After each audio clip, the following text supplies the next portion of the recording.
Hey, thanks for joining me today. We are going to be painting these bright orange poppies. These are California poppies. They're a type of wildflower.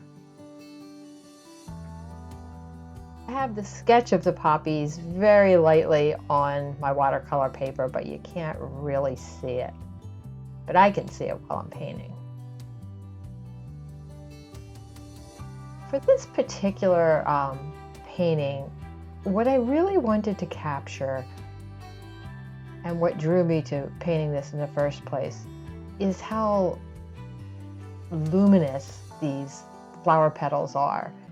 They're crisp and they're almost translucent. It's like they reflect back the sunlight itself.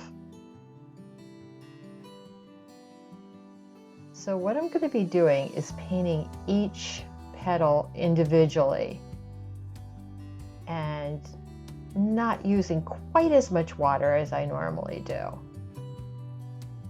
And that's because I wanted to keep the petals distinct and crisp rather than having them watery and sort of running into each other in the way that watercolor can.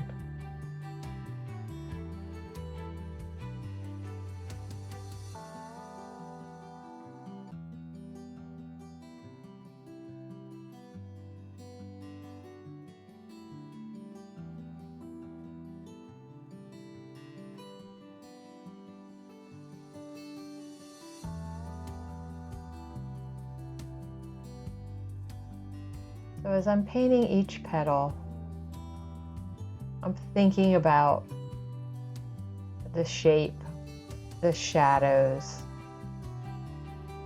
and the curve of the petals. When you're painting flower petals, you want to try to keep your brushstroke, for the most part, running along the natural lines and curves of the petal. So rather than back and forth, it would run along the curve from top to bottom like that. Right there, I got a little piece of brush hair or something in the paint. And I'm trying to get it out with the paintbrush, because if you reach in there with your finger, you'll really mess up your painting.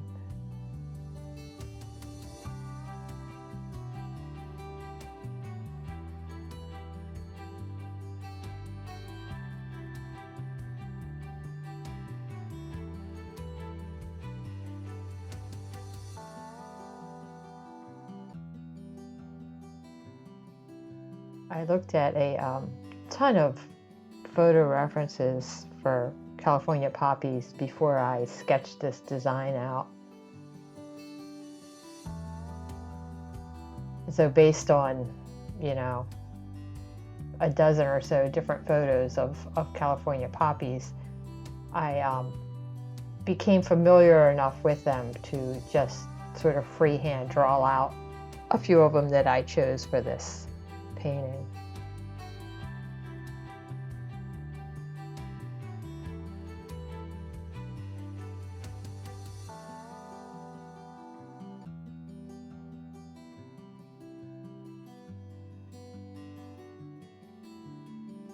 You'll notice that I'm painting the petals separately and they're not touching each other.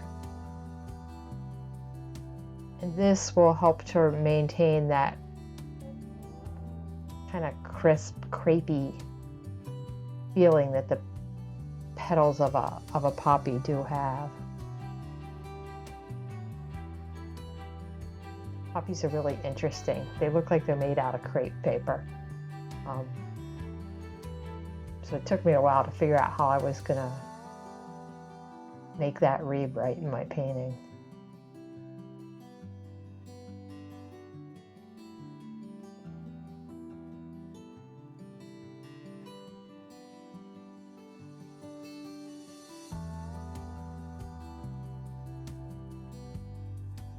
See how I'm leaving little tiny white lines there on that petal? That's because that's where the little stemmy things, what do they call them? I don't know, but they stick up from the center of the flower. And So I had to leave white there so that I can later paint them in the kind of yellowish color that they are.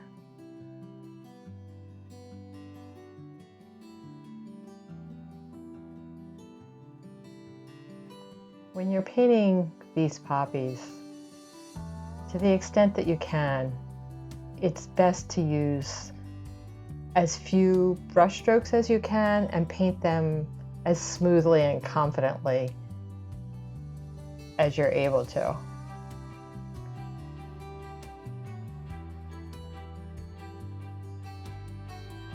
Lots of times I hesitate quite a bit before I put my brush to the paper. That's because once I do hit it to the paper, I want to move it quickly and smoothly without hesitation.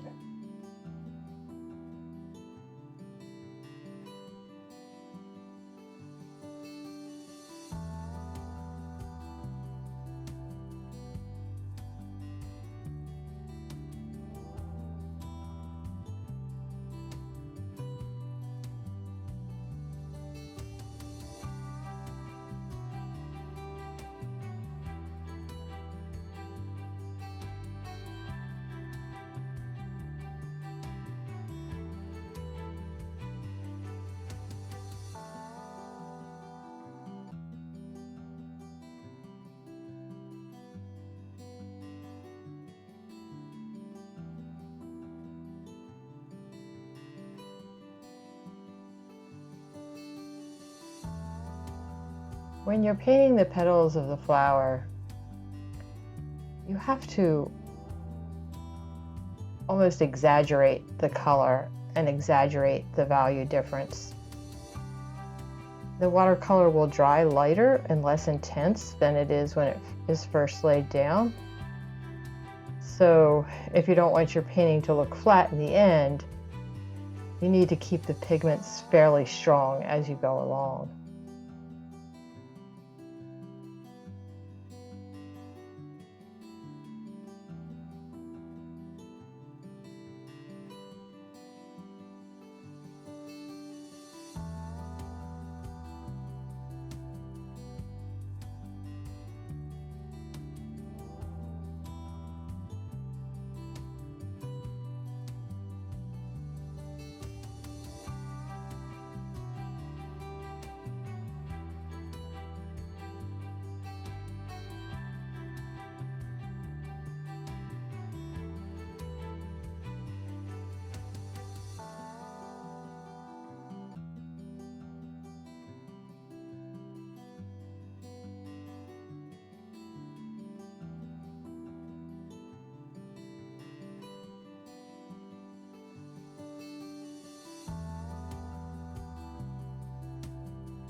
Right there, I am trying to, with a damp brush, a clean damp brush, I was trying to pick up some of the pigment. Didn't really work. Sometimes it works, sometimes it doesn't, but I felt like I had laid down too much pigment on that particular bud.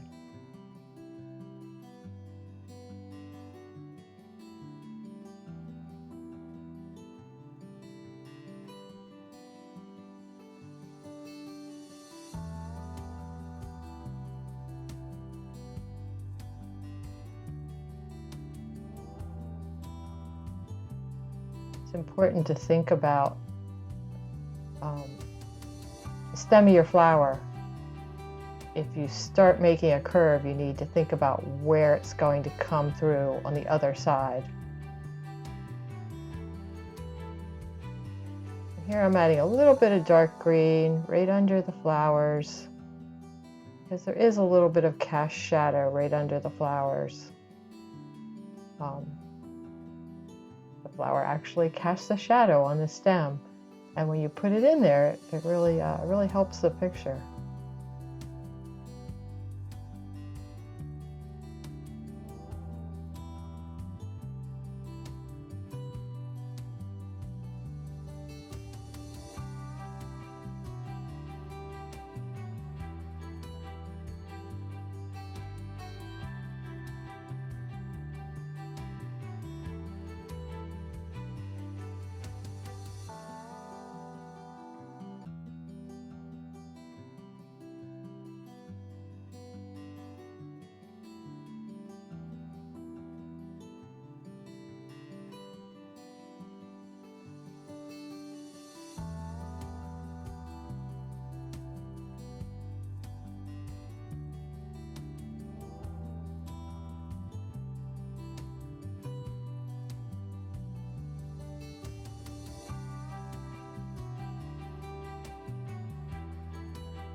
It's good to have your flower stems have a little bit of curve and movement to them.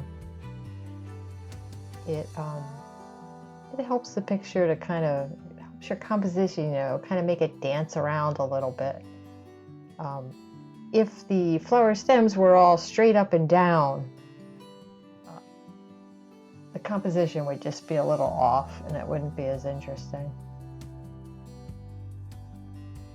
One thing that helps the composition in this particular painting is this interesting ferny-like leaves that are on the poppies.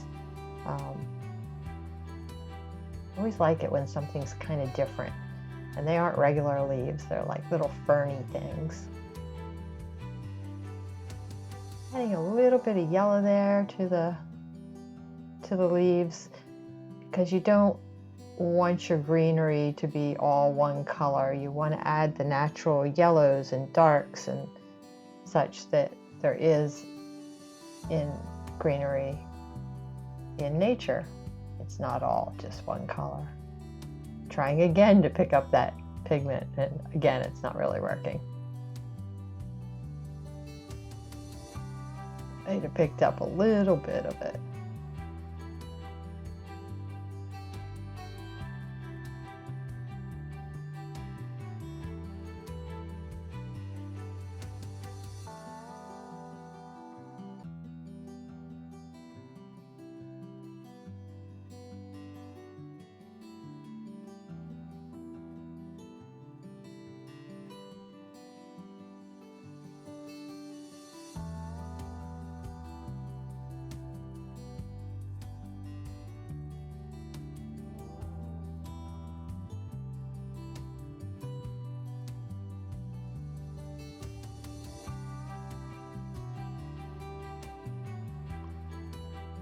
At this point, I realized I didn't have any purple, so that is mineral violet that I have just added.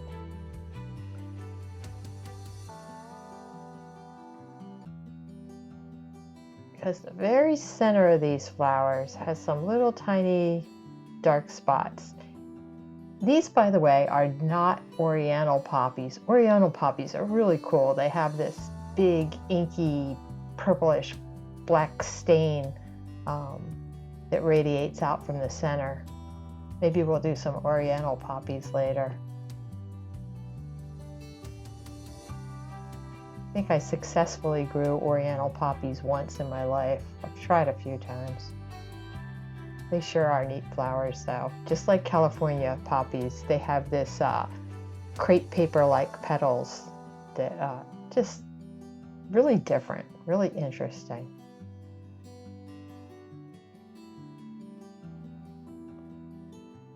Here I'm just trying to suggest the fold of the petal, and I'm trying to keep it somewhat subtle so that it looks realistic.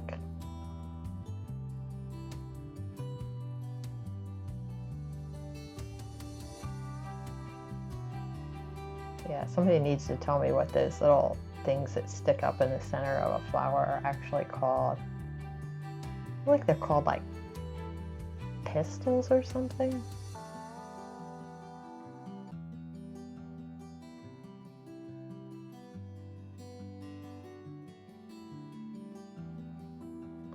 So these lines that I'm putting in, they're important.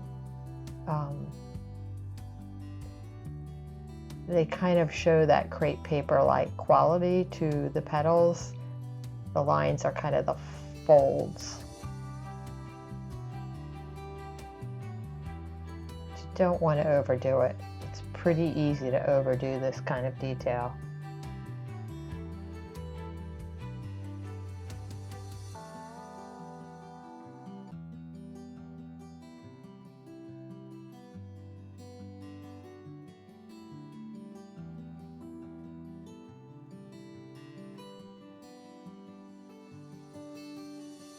Coming towards the end of this painting, I'm just adding little bits of light and shadow, little bits of color variation.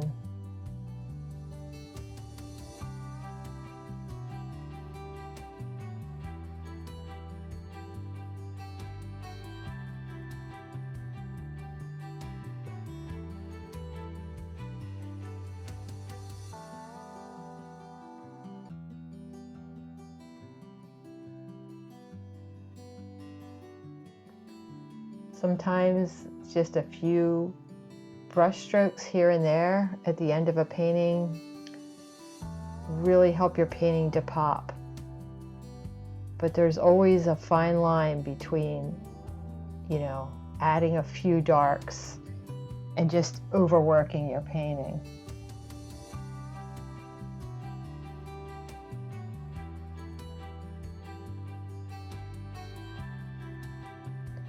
I like it, so I'm stopping and I'm signing it, and I'm pretty happy with it. There we go, there's the finished painting. This is part of a whole series that I've done of wildflower paintings. And the link to the other videos in this series are in the notes below. I hope you guys liked this one. If you liked it, do me a huge favor and hit that subscribe button. It'll let me keep making these videos. Thanks so much. See you next time.